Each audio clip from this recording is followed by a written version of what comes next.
হে everyone, আশা করি সবাই ভালো আছো। আজকের ভিডিওটাতে ক্যালকাটা ইউনিভার্সিটির ডিসেন্ট্রালাইজ কাউন্সেলিংয়ে ফর্ম ফিল আপ কী করবে, কী ভুল করা যাবে না এবং ইম্পর্টেন্ট ডেট অলরেডি তোমরা নোটিফিকেশনে দেখে ফেলেছো। নোটিফিকেশন অনেকদিন আগে বেরিয়ে গেছে, বাট তাও এই ভিডিওটিতে আমরা সব কিছু নিয়ে ডিসকাস করবো এবং এদের টেন্টেটিভ কবে বেরোতে পারে রেজাল্ট এবং কীভাবে অ্যাডমিশন নেবে সব কিছু কিন্তু ভিডিওটাতে বলবো। একটুখানি জুড়ে থাকো। দেখো, সবার প্রথমে নোটিফিকেশনটা একটু যাই। দেখো, নোটিফিকেশনে আমাদেরকে অলরেডি বলে দিয়েছে যে তোমাদের লিঙ্কটা অলরেডি দিয়েছে এবং তোমাদের টেন্টেটিভ ইম্পর্টেন্ট ডেটগুলো কী দিয়েছে। 22 তারিখ, অর্থাৎ আজ থেকে ফর্ম ফিল আপ শুরু হচ্ছে 25 তারিখ পর্যন্ত, দুপুর 2টো পর্যন্ত। এবং তার লিস্টটা কবে পাবলিশ করবে ওরা, 9 তারিখ এবং 10 তারিখ, অর্থাৎ পুজোর পর। এখন পুজোর আগে তোমাদের ফর্ম ফিল আপগুলো শেষ হয়ে যাচ্ছে, যেহেতু 25 তারিখ মধ্যে ডেট দিয়েছে, তারপর থেকে তো পুজো শুরু হয়ে যাচ্ছে। তো আলটিমেটলি পুজোর পর তোমাদের এর রেজাল্টটা বেরোবে, লিস্টটা বেরোবে এবং তারপর ফিজিক্যাল কাউন্সিলিংয়ের ডেট মেবি 14-15 তারিখ করে হতে পারে। সব থেকে বেটার যেটা মনে হয়, 10 তারিখ হয়ে যাচ্ছে, 15-16 তারিখ থেকে তোমাদের কিন্তু এটা দেবে। এবার ভেন্যু, ফিজিক্যাল কাউন্সিলিংয়ের এইসব পরের জিনিস, আগে তো বেরোক, তারপর দেখা যাবে। সিএসসিতে টোটাল ভ্যাকেন্সি রয়েছে 4টে, আনরিজার্ভে একটা, এসসি এসটি করে একটা করে পড়ে রয়েছে। আইটিতে কিচ্ছু পড়ে নেই, 0 সিট পড়ে রয়েছে আইটিতে। তারপরে দেখো ওইম, এটা হচ্ছে তোমার অপটিক্যাল বোধহয় ইঞ্জিনিয়ারিংয়ের কিছু একটা হয়, অপটো ইলেকট্রনিক্স কিছু একটা থাকে এই ডিপার্টমেন্টটা। এখানে 8টা মতো পড়ে রয়েছে। ইসিইতে 4টে মতো পড়ে রয়েছে, ইলেকট্রিক্যালে পড়ে রয়েছে 4টে মতো। আচ্ছা, আইসিই সিটি এগুলো তোমরা দেখে নিতে পারছো। জুট ফাইবার টেকনোলজিতে 25টা, কারণ ওখানে আলটিমেটলি ভর্তি হয় না সেরকম লোকজন। তো এই হচ্ছে টোটাল সিট ম্যাট্রিক্স। আমি আবারও বলে দিচ্ছি, জিএফটি নেওয়ার থেকে যদি মনে হয় যে জাস্ট বিটেক করার জন্য জিএফটিটা নিয়ে শেষ করে ফেললে, সেটা কিন্তু করতে যেও না।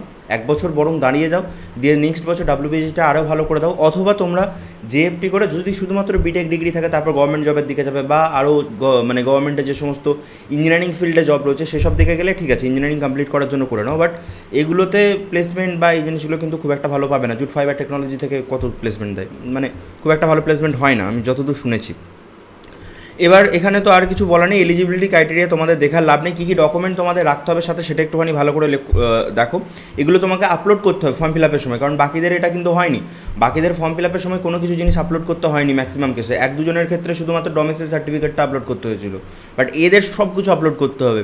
পাসপোর্ট সাইজের একটা ফটো, যাতে উপরে সিগনেচার করে নিতে হবে। এটা তোমার পাসপোর্ট সাইজের ছবি রয়েছে, ছবিটার নিচে এখানে তুমি সিগনেচার করে নেবে ছোট্ট করে, একবারে ছোট্ট করে। আর এমন একটা কালি দিয়ে করবে যেটা কালিটা যেন খুব ভালোভাবে বোঝা যায়। এবং সেই পাসপোর্ট সাইজের ছবিটার ম্যাক্সিমাম তুমি 50 কেবি পর্যন্ত রাখবে জেপিইজিতে, ঠিক আছে। তারপরে সিগনেচার অফ দ্য ক্যান্ডিডেট 30 কেবির মধ্যে রাখবে। 12th মার্কশিট রাখবে। এগুলো অবভিয়াসলি দেখে নেবে কত কেবির মধ্যে, নাহলে আপলোড হবে না ওখানে গিয়ে। তারপর 10th যে অ্যাডমিট কার্ড রয়েছে সেটা, যদি এসসি এসটি ওবিসি সার্টিফিকেট থাকে সেটা। পিডাব্লিউডি সার্টিফিকেট অ্যাপ্লাই করলে তোমাদের নেবে। ডাব্লিউবিএ র্যাঙ্ক আর ডোমিসাইল সার্টিফিকেট। এবিসি আইডি যদি ক্রিয়েট হয়ে থাকে তাহলে তোমরা এটাকে নেবে, আর যদি না ক্রিয়েট হয়ে থাকে তাহলে এবিসি আইডিটা ক্রিয়েট করবে। যদি কোনো কলেজে ভর্তি হয়ে থাকো, এবিসি আইডি তোমরা জানবে। যারা জানো না তাদের জন্য মানে একটুখানি দেখে নিও, ইউটিউবে অনেক ভিডিও রয়েছে। এবিসি আইডি হচ্ছে তোমার পুরো এডুকেশনের যে যা কিছু ডিগ্রি ফিগ্রি যেগুলো হবে সেগুলোই একটা আইডির থ্রু দিয়ে ক্রিয়েট হয়। যেরকম প্যান কার্ডের থ্রু দিয়ে পুরো ইকোনমিক ব্যাকগ্রাউন্ড ক্রিয়েট হয়, সেরকম এবিসি আইডির থ্রু দিয়ে তোমার পুরো এডুকেশনের হিস্ট্রিটা ক্রিয়েট হয়ে থাকে ওখানে। তো এই হচ্ছে ব্যাপার। ফিজিক্যাল কাউন্সিলিংয়ে তো বলেই দিলাম, আর কিছু নেই। এবার ফর্ম ফিল আপেতে যাই আমি।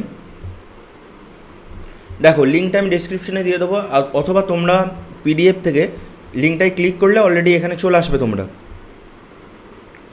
এখানে দেখো আমাদের প্রথমে বলেছে ফার্স্ট নেম, তোমার ফার্স্ট নেম অবশ্যই দেবে। তারপর মিডল নেম, তোমাকে যদি মিডল নেম কিছু থাকে, last name, date of birth put করবে।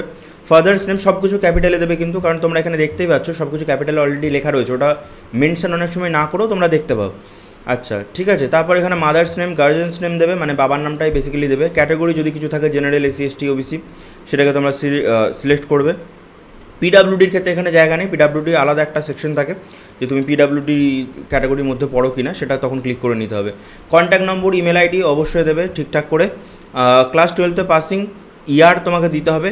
আচ্ছা, ডমিসাইল অবশ্যই, ডমিসাইল তোমরা যারা দেখছো বেসিক্যালি তারা সবাই ডমিসাইল। ইঞ্জিনিয়ারিংয়ে তোমাদের জিএমআর কত, ক্যাটাগরি র্যাঙ্ক কত, সেটাকে পুট করবে। অলরেডি তুমি কি অ্যাডমিটেড রয়েছো সিইউতে, যদি হয়ে থাকো তাহলে ইয়েস, আর যদি না হয় তাহলে নো করে দেবে।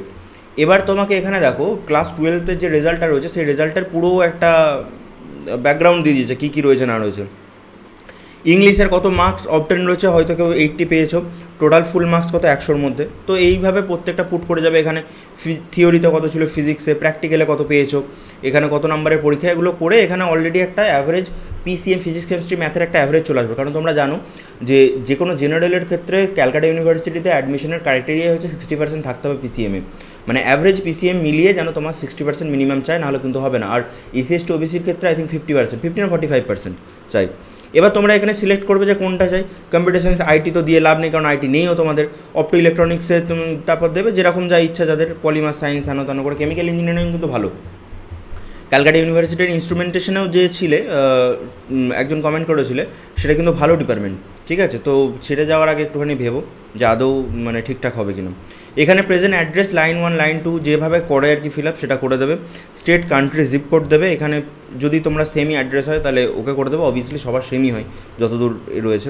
সেলফ অ্যাটেস্টেড ফটো, দেখো এখানে সব কিছু ডকুমেন্টগুলো রয়েছে, ক্লিক করবে এবং আপলোড করে যাবে, এবং লাস্টে এখানে পিন দিয়ে সাবমিট করে দেবে। কোনো টাকা পয়সা লাগবে না, কিছু না, ব্যাস এতটুকুই রয়েছে, আর কিচ্ছু নেই তোমাদের এখানের মধ্যে।